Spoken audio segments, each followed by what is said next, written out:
Welcome to Raja spoken world channel.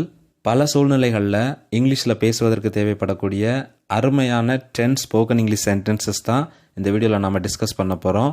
அது என்னென்ன sentences அப்படிங்கிறத ஒன் பை ஒன்னாக இப்போ பார்க்கலாம். Look at the first sentence. அவர் மயக்கம் போட்டு விழுந்தார்.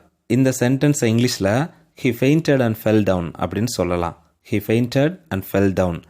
மயக்கம் போடு அப்படின்னு சொல்கிறதுக்கு இங்கிலீஷில் ஃபெயிண்ட் என்ற வேர்பு தான் நம்ம யூஸ் பண்ணணும். அந்த வேர்பை இங்கே பாஸ்ட் டென்ஸில் யூஸ் பண்ணியிருக்கோம். விழு அப்படின்னு சொல்கிறதுக்கு ஃபால் அப்படிங்கிற வேர்பு தான் யூஸ் பண்ணணும். ஃபாலோடைய பாஸ்ட் ஃபார்ம் வந்து fell. So he fainted and fell down அப்படின்னா அவர் மயக்கம் போட்டு விழுந்தார்னு அர்த்தம். அவன் கொள்கையுடைய மனிதன். இந்த சென்டென்ஸை he is a man of principles அப்படின்னு சொல்லலாம். he is a man of principles. man of principles அப்படிங்கிறதுக்கு தமிழில் கொள்கையுடைய மனிதன் அர்த்தம். உங்கள் பணி பாராட்டுக்குரியது அப்படின்னு இங்கிலீஷில் சொல்கிறதுக்கு your work is praiseworthy அப்படின்னு சொல்லுங்கள். your work is praiseworthy. praiseworthy அப்படின்னா பாராட்டுக்குரியதுன்னு அர்த்தம். இந்த சென்டென்ஸை கொஞ்சம் கவனிங்க. இது ஒரு முக்கியமான சென்டென்ஸ். இந்த சாலை மெரினா வரை செல்கிறது. இதவே இங்கிலீஷில் சொல்லணும்னா this road leads to Marina அப்படின்னு சொல்லலாம். this road leads to Marina. But நிறைய பேர் என்ன பண்ணுறாங்க அப்படின்னா அதை அப்படியே டைரெக்டாக டிரான்ஸ்லேட் பண்ணுறாங்க. இந்த சாலை மெரினா வரைக்கும் செல்கிறது, மெரினா வரை போகும் அப்படின்னு சொல்கிறதுக்கு this road goes to Marina அப்படின்னு சொல்கிறாங்க. கோ என்ற வேர்ப் தயவுசெய்து பயன்படுத்த வேண்டாம். லீட் என்ற இந்த வேர்பை பயன்படுத்துங்க. இங்கே வந்துட்டு வேர்போட எஸ் சேர்த்துருக்கோம். ஏன்னு கேட்டிங்கன்னா திஸ் ரோட் அப்படிங்கிறது third person singular. So present டென்ஸில் வேர்போட எஸ் சேர்க்கணும். சப்ஜெக்ட் வந்து தேர்ட் பர்சன் சிங்குலராக இருக்கும்போது வேர்போட எஸ் சேர்க்கணும் அப்படிங்கிறது ரூல். அதனால தான் இங்கே சேர்த்துருக்கோம். ஃபார் எக்ஸாம்பிள் இன்னொரு சென்டென்ஸ் கூட உங்களுக்கு நான் சொல்கிறேன். உங்கள் ஊரில் வந்து ஒருத்தர் கேட்குறாரு இந்த ரோடு எங்கே வரைக்கும் போகுதுன்னு சொல்லிட்டு. அப்போ நீங்கள் சொல்கிறீங்க இது போஸ்ட் ஆஃபீஸ் வரைக்கும் போகும் அப்படின்னு சொல்கிறதுக்கு this road leads to post office அப்படின்னு சொல்லுங்கள். This road goes to post office அப்படின்னு சொல்ல வேண்டாம். Okay, look at this sentence. இப்படித்தான் எல்லாம் நடக்கிறது. How to say this in English? It is very simple. You just look at the sentence here. This is how everything happens அப்படின்னு சொல்லலாம். This is how everything happens. This is how அப்படின்னா இப்படித்தான்னு அர்த்தம். Everything happensனா எல்லாமே நடக்கிறதுன்னு அர்த்தம். So இப்படித்தான் எல்லாம் நடக்கு அப்படின்னு சொல்கிறதுக்கு this is how everything happens.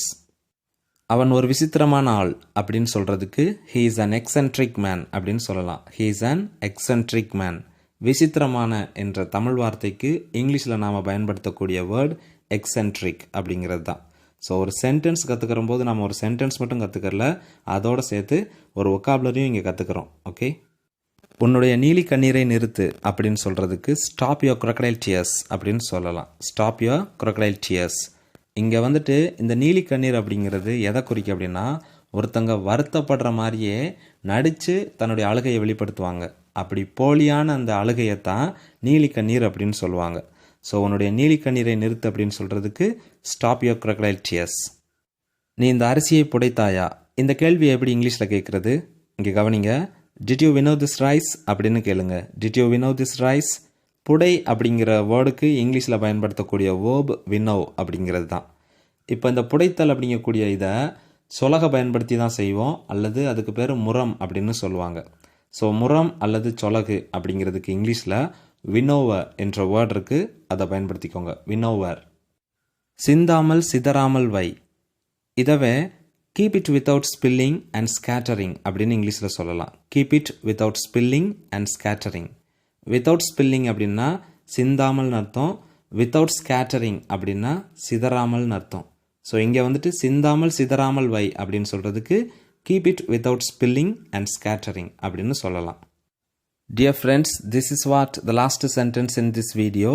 நினைத்ததை முடிப்பேன். நினைத்ததை முடிப்பேன் சொல்கிறதுக்கு I will finish what I thought அப்படின்னு சொல்லலாம். I will finish what I thought. I will finish அப்படின்னா முடிப்பேன்னு அர்த்தம். வாட் ஐ தாட் அப்படின்னா நினைத்ததேன்னு அர்த்தம். ஸோ நினைத்ததை முடிப்பேன்னு சொல்கிறதுக்கு I will finish what I thought அப்படின்னு சொல்லுங்கள். That's it. I hope this video is going to be very useful to improve your spoken English. If it is really useful, you just like and subscribe our channel. Thank you.